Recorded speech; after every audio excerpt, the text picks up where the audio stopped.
Welcome to Tropes and Tantrums. I'm Amber. And I'm Danielle. We are just two moms, never without our kids or our Kindles. Welcome back, book besties, to Tropes and Tantrums. We are going to be talking about Play It Along by Liz Tomforde. It was our buddy read for the month. Thoughts, feelings, what'd you rate it? So good. So good. Our little disclaimer. If you have not read this book, Yeah. Oh, I almost forgot please, about that. if you have not read this book, please exit the podcast now. You need to go read it. Absolutely. Read the whole series. I mean, read the whole series for sure. But this is your last disclaimer. Spoilers ahead, obviously. Because we live, laugh, love you. We do. Tropes first.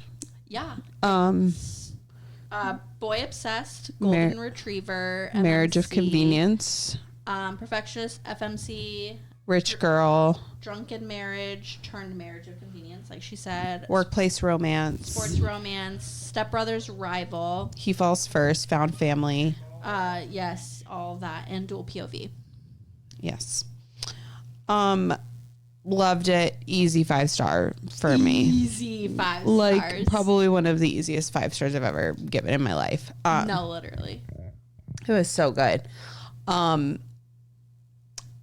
Where do you rank it amongst the series as a whole?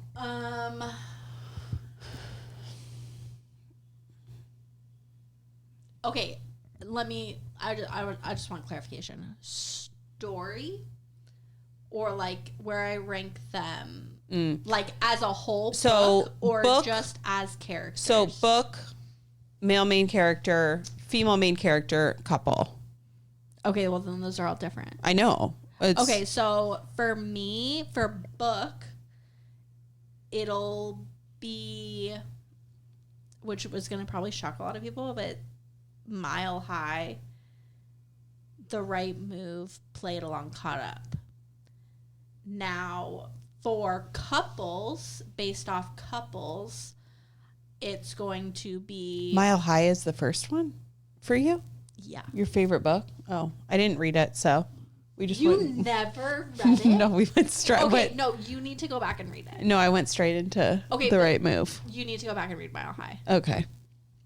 No, like literally, you need to go back and read Mile High. I literally jumped straight into The Right Move. I cannot believe I'm hearing this right now. It was like it was like I saw the book. I was like, I didn't think, interconnected. No. So when people were saying to read it, I just read it and I read The Right Move. And so I never went back and read. You need to read The Mile High. Okay. You need to read Mile High. Okay. Okay. So then for me, for couples, Ryan Shea, Indy, Right Move. Isaiah Rhodes and Kennedy. Mm-hmm. Play It Along. Their names are escaping me right now. But Mile High. Xander and Z and oh God, what is her name? Her name is like literally escaping me right now. But her, which is Stevie. Ryan Shea's Stevie, yes, there it is. Would be number 3 for that. And then Kai and Miller. Favorite female main character, Indy? Oh, Indy, hands down. Okay. And then it would be Stevie Miller Kennedy. Okay. So, book wise, obviously, because I have not read the Mile High book. It goes immediately on your TBR for August. Okay.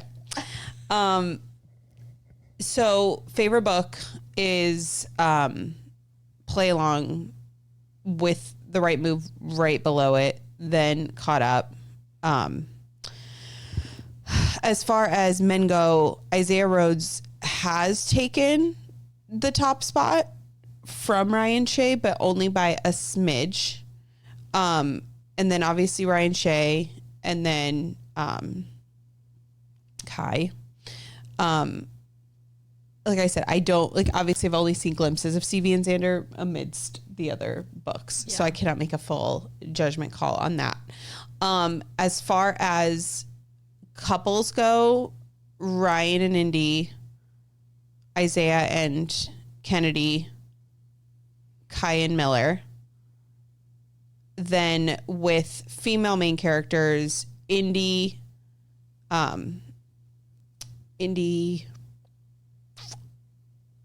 surprisingly, Indy, Kennedy, Miller. But Indy and Kennedy are very close for me as well. Just like Ryan, and again, I live, laugh, love Isaiah Rhodes. But I know how you feel. Love Ryan Shea. I know.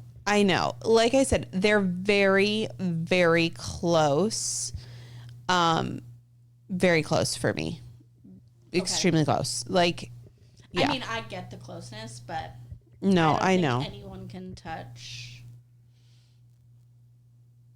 Yeah, I think don't think anyone what pushed for me is the he falls first aspect of Isaiah Rhodes, because he pined for her for so long, and Ryan did not pine for Indy in the same facet and so he did in a sense.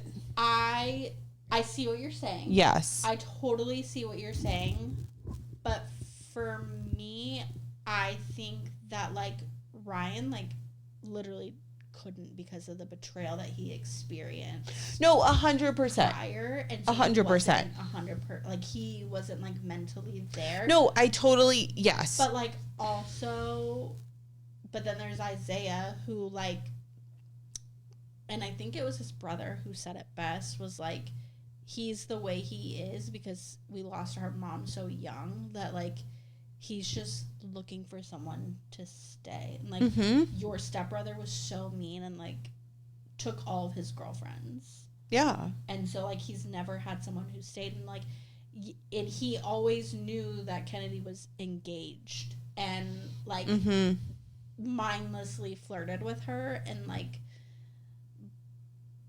all of the things, and like waited for his opportunity. I think it was even though he never thought his opportunity was going to come. I think though he always knew his opportunity was coming. I think to his core he did, because he told everyone. I mean, literally. I'm going to marry that girl. Yes. Today. And so I think to the core part of it, but then I think about just the way that he handled her as a human, and the same with the way that obviously Ryan had to, handle the trauma that Indy also felt. Yeah. But I think that there was this whole other aspect that like Isaiah was so rough around the edges for what, like the way that he should have been as like this playboy who like it came from like a poor family, and like this whole thing that he like really had to like step up for her and like show her that she was like valued and cared about, because despite all of these things, like she was really treated like absolute shit. No, but like their date at Chili's was perfection. Literally everything. Perfection. And if you know anything about Danielle and I, we love. We absolutely fuck with Chili. We absolutely fuck with Chili. Just fucked with Chili's 2 days ago. So freaking good. I just loved him as, I loved, like I said, I loved them together. I just found their whole relationships so refreshing in the sense of just the way it was handled. And like, obviously there were so many different like lines and boundaries, and like he would have done literally anything for her. Like he was like, from the moment he heard her voice, he was like, I will on the worst day of his life would like. One of my quotes is, on the worst day of my life, worst day of the year, I had two of the best days of my life. Yeah. The day that he met her in the girls' bathroom. And the day he married her. And then the day he married her in Vegas, which was so freaking adorable. It was so good. It was like, again, if you have not read this book, I don't know why you're here. Exit stage left immediately. But it was just something about like just one drink. Well, I'm uncomfortable and I'm cold and this, that, and it's like, done. I'll buy you new shoes and a coat. Like, and then when they got remarried after all that time, I was like, please, please, please, please, please be coming out not in a wedding dress and in the exact same thing you wore when you married him in Vegas. And she came out in a wedding dress, and then her reception outfit was the jean jacket with the shoes and all the things. Isaiah Rhodes is the definition of if he wanted to, he would. No, yeah, literally. And I would venture to say Liz Tomforde writes men like nobody else. Like, I don't think there's, and like, I will go on a limb that I believe she is the top tier in women writing men. I could get on board with that. I mean, if we're like I'm thinking like, okay, like your green flag men of like, it's her. And she stands head and shoulders above. And not to say these men aren't flawed, because they are, but they're flawed in a way that is respectable. They're not putting their like bad behavior like on these women, because they genuinely like are good men.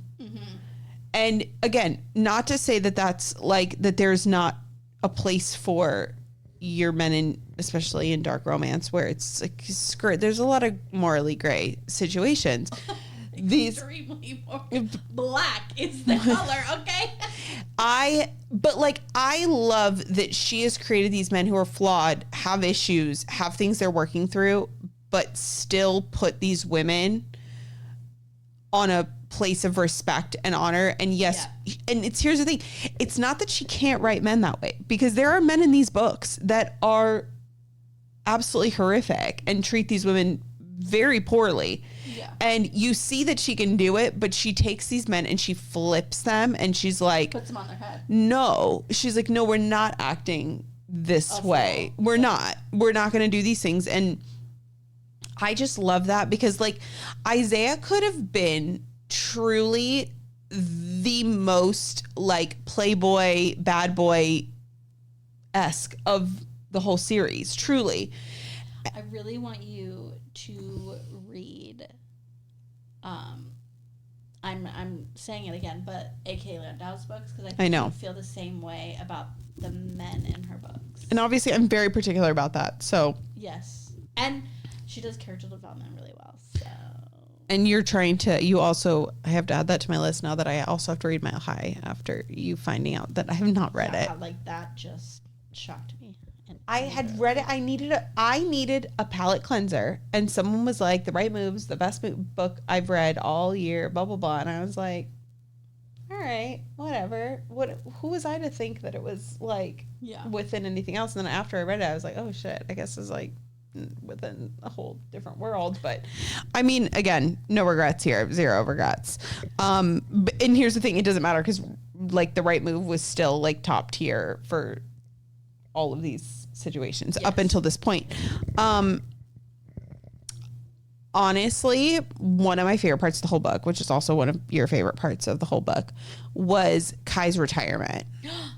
I saw it coming, but his speech, amazing. Speechless. It was amazing. It was just, it was almost felt like it could have been the wrap up of the whole series, to be honest with you. Like, it really felt like it could have been placed, and like, and not in a bad way, but like in a way that like it wrapped up. I guess what it wrapped up is it wrapped up the baseball romances really well. Mm-hmm. And again, it wasn't. We're going back to hockey. Yeah, because we're going back to hockey. And again, one of the reasons I don't believe that we get a Monty book. Truly, I don't. And I know that like there's a lot of debate on how pissed off people are about that. I have a friend who read Play Along and then literally voice memo me and was like, if Monty does not get a book, he's not. And I was like, I don't believe that she's gonna do it. He's not slated for a book. There's literally one more book. No, and it's Rio. And it sucks because people were saying with the name alliterations of the female main characters that Reese was quite perfectly positioned to be his love interest. Oh, yeah. And they were saying, I just don't believe it's going to happen. She has obviously not, and she's obviously said that Rio's love interest has not been introduced yet, which I actually really appreciate. And also just by the title, I think it's going to be a second chance. I feel like it's going to be a second chance. I think it's the only one she's not done.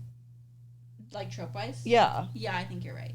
And I mean, I'm excited about it, but like I said, that's one of the things is that people were really mad, and I was like, no, like, no, I'm enjoying the fact that we might be introduced to a new character. No, I am too. I think I think it opens potentially, however this plays out, another series.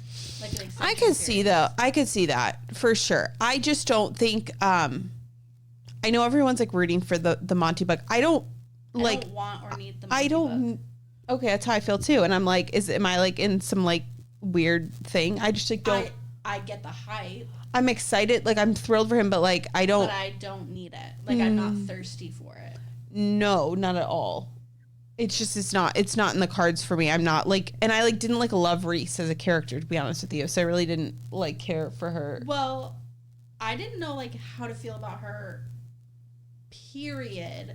Until the end when they're sitting in that meeting, and she was like, well, I'm quitting, and then she's like, oh really, well I've got all of this, like, yeah, I agree with that. I think that up until that point I was just like meh, like she's just there, and like, you know me, like I go into all these books like blind as yeah that, yeah, and I thought, like, a theory that I had was that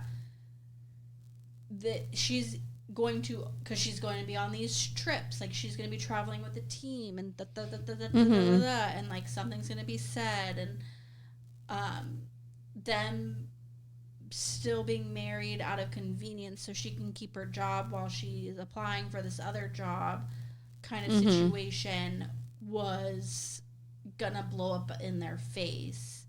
And it like did, but it didn't. I'm glad it didn't. It didn't with the way I thought it was gonna blow up. I'm glad that it didn't, because I feel like sometimes those things like take precedence over the actual like the buildup of the whole story, like the whole romance. Because I think about also when, what's it called? Why am I blanking names?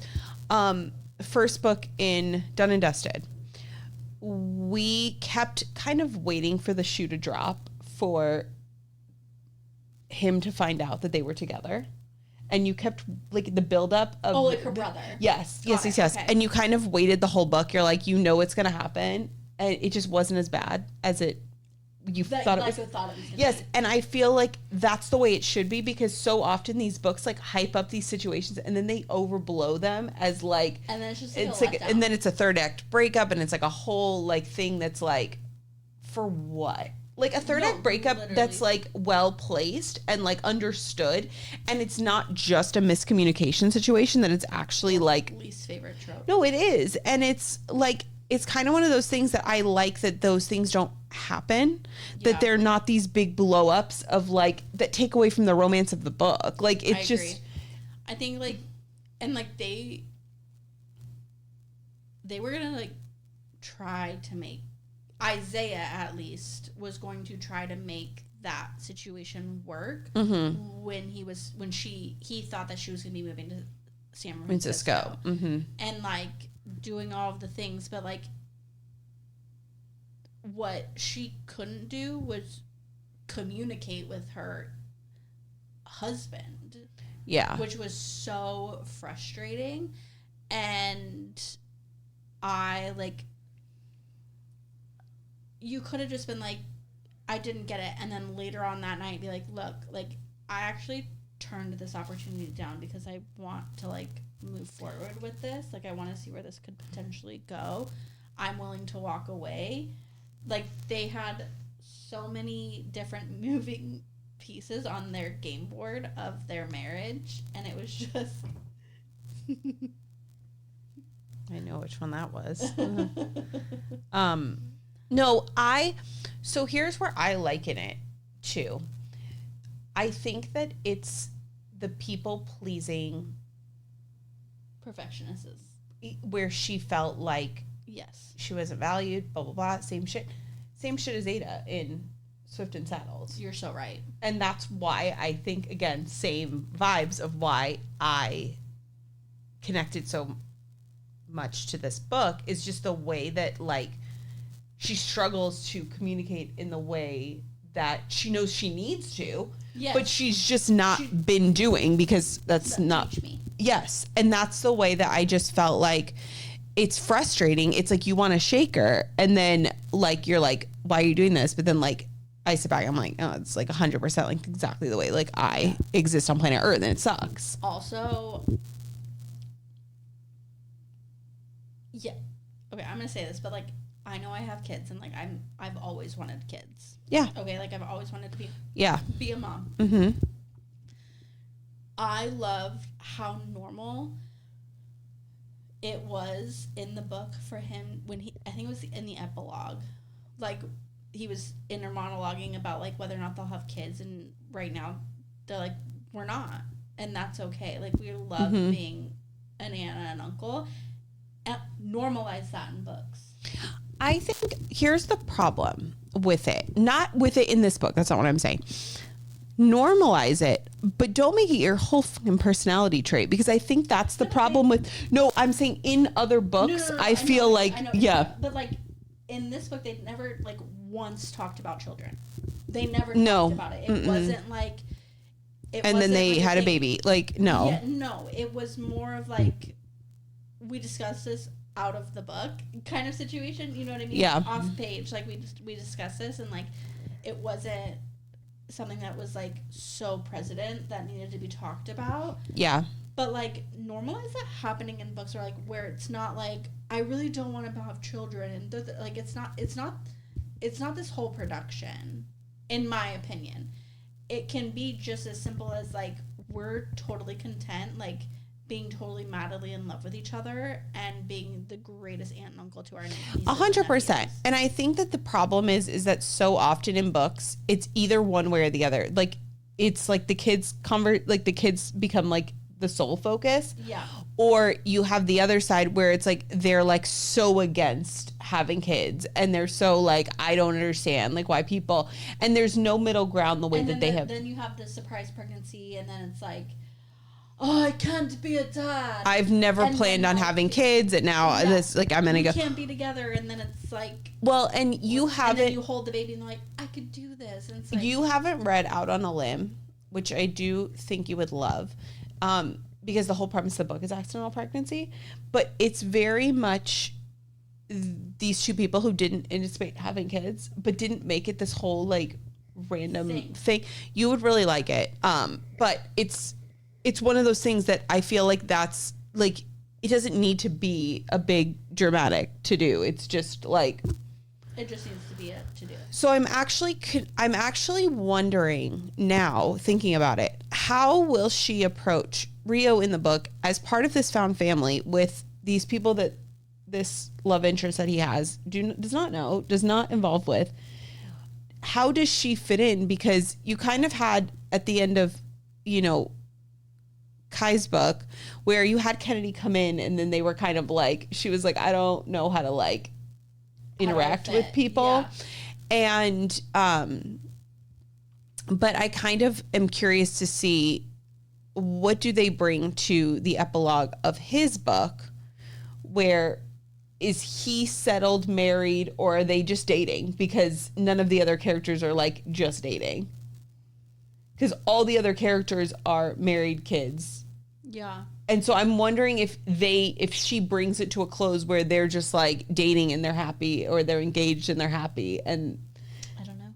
Because I just wonder, like, is she going to do something a little bit different where it's not like, because obviously he does fit in with them. Well, yeah, because he's Indy's best friend. Yeah. He's madly in love with Ryan Shea. Yes. And I mean, who isn't?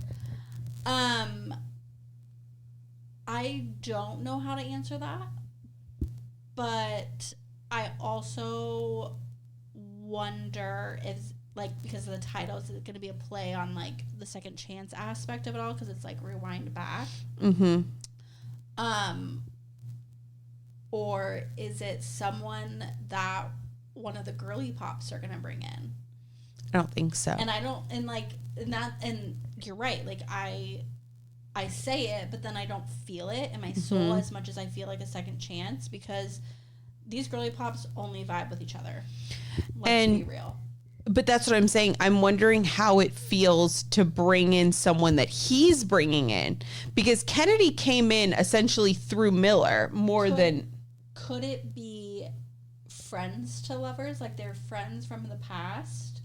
And she's I thought about that also. I need a place to crash. Like, No, I don't think so. Only because they've already kind of done like the bad boyfriend husband situation. No, like, I'm in town. Like, oh, okay. I thought you meant like coming from a bad relationship situation. Okay. Multiple times, actually. I mean, I'm wondering.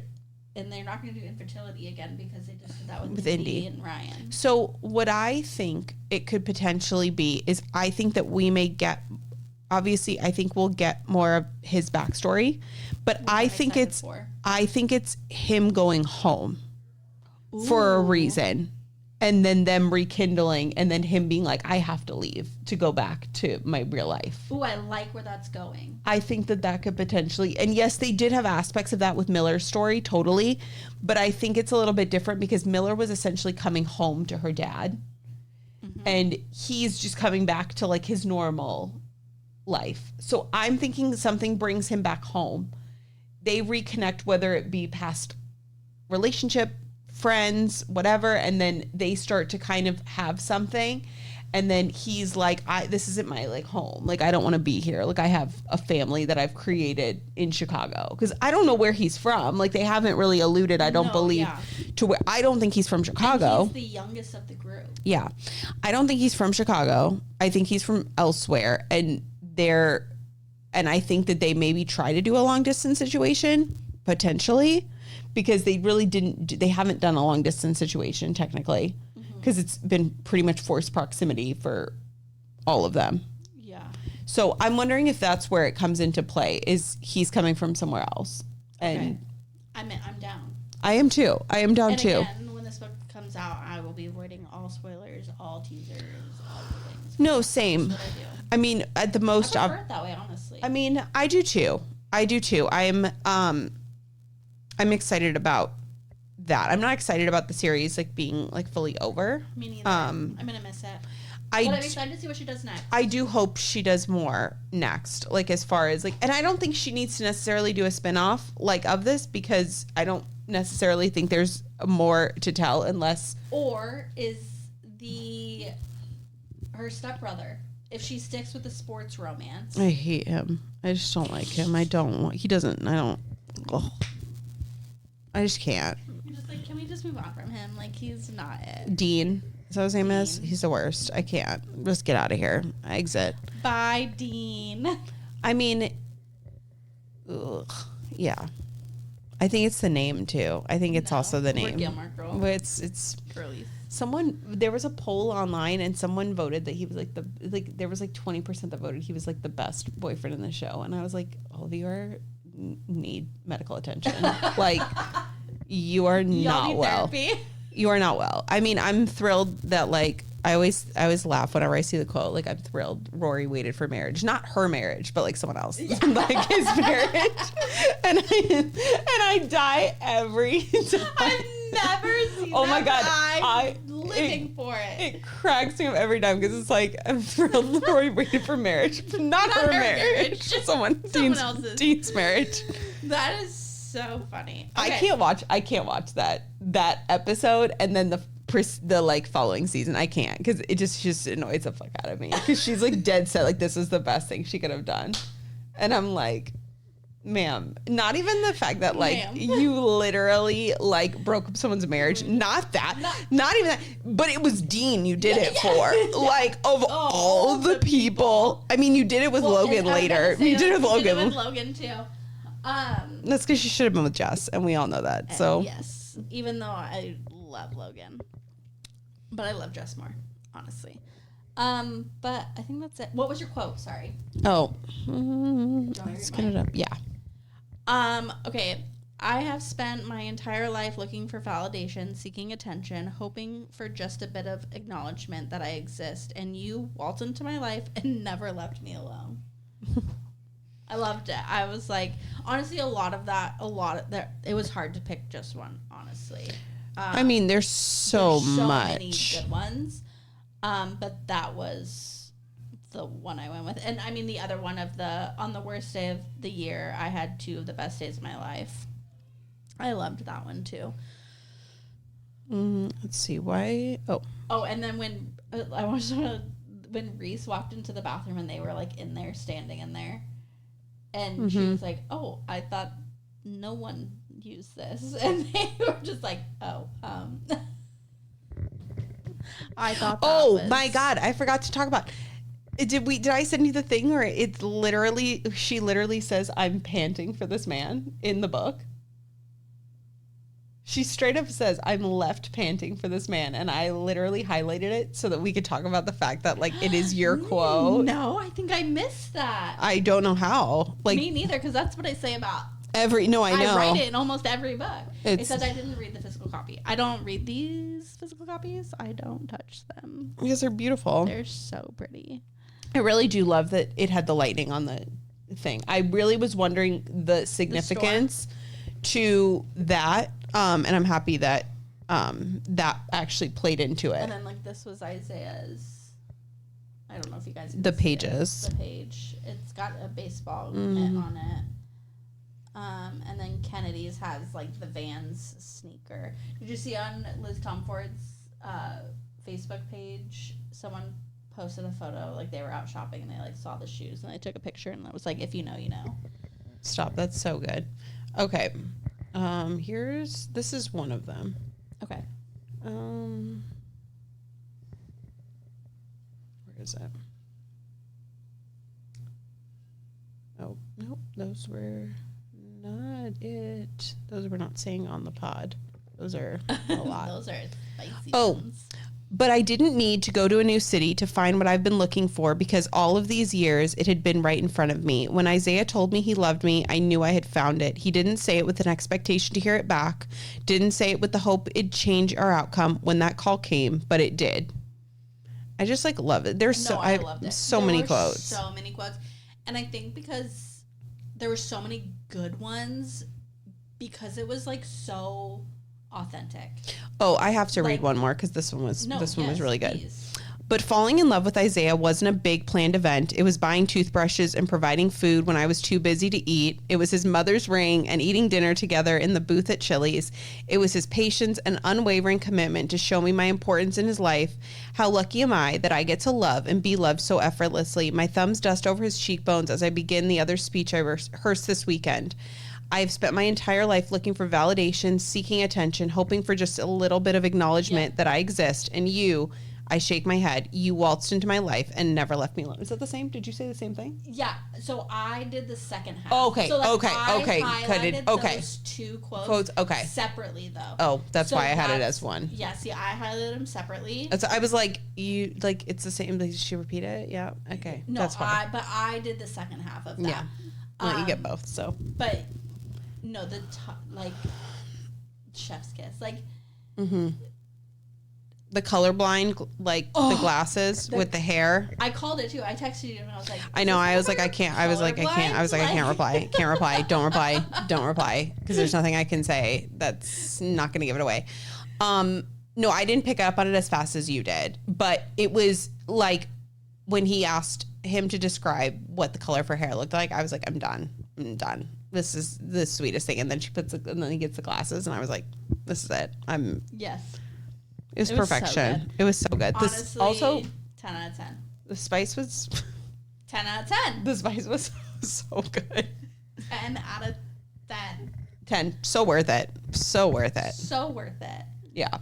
You kept like it was like obviously the buildup was a lot longer because it like she had to get comfortable. Honestly. She had to get but it was like, even the little bits that you got were like, but like it was so natural for her. Mm-hmm. It wasn't, and forced. that's like why when they were at that dinner with her horrendous Parents. family, Yeah.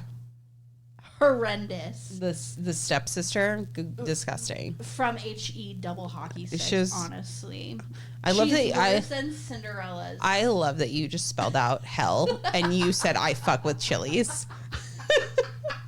You're so right. You're like from AG double hockey sticks, but we fuck with Chili's. You're so right. That's right. the ranking of like the seriousness of how you feel about Chili's. I'm dying. I'm like, man. I'm like, all right. I mean, you do you. Live, laugh, love. Live up, up. Title of the episode. So No, dying. Okay. I'm never going to recover. it was just so rare. I was like, So we're over here smelling hell, but we're saying... I'm literally over here. I'm like, okay. You just literally said fuck on the pod, but now you're spelling hell? What? But like, you didn't even just say like fuck on the pod, like for like what the fuck. It was No, literally like, I fuck with Chili's. Like, By the way, send me a molten chocolate cake. we'll be accepting Chili's gift cards from now on.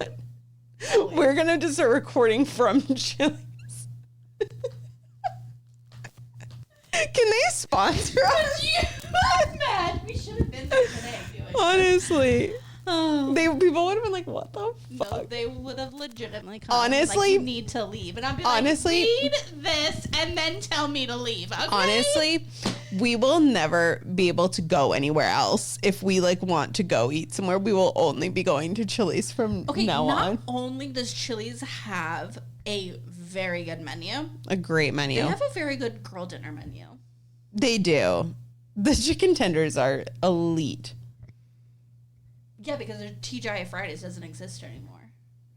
Well, I was a little disappointed when Chili's did change the recipe of their chicken tenders. Their breading. The yeah. breading, I really did. The actual chicken still tastes the same, but the breading I do miss just a little bit. It does not. It barely knocks any points off of Chili's though, as a whole. But like, their nachos are really good. Their chicken bacon ranch. We talked about really the chips and salsa are really good. Chips and salsa. I love their sliders. their Coke is really good there. They're The fountain drink is actually really good. no, it's really good. It's probably those cups though that. It's the cups. It's the the ice. cup. It's the ice. It's also their margaritas are phenomenal. I mean, that goes without saying. I do also like their ribs. So we're just, I don't do rib. I'm not a rib girly, but no, they're good. They're good. Take it from, but and their French fries. their French fries are actually really good. The seasoning is really And I'm sorry, their mac and cheese almost tastes like came out from a blue box. Just saying. That's just my opinion. we We fuck with Chili's, okay?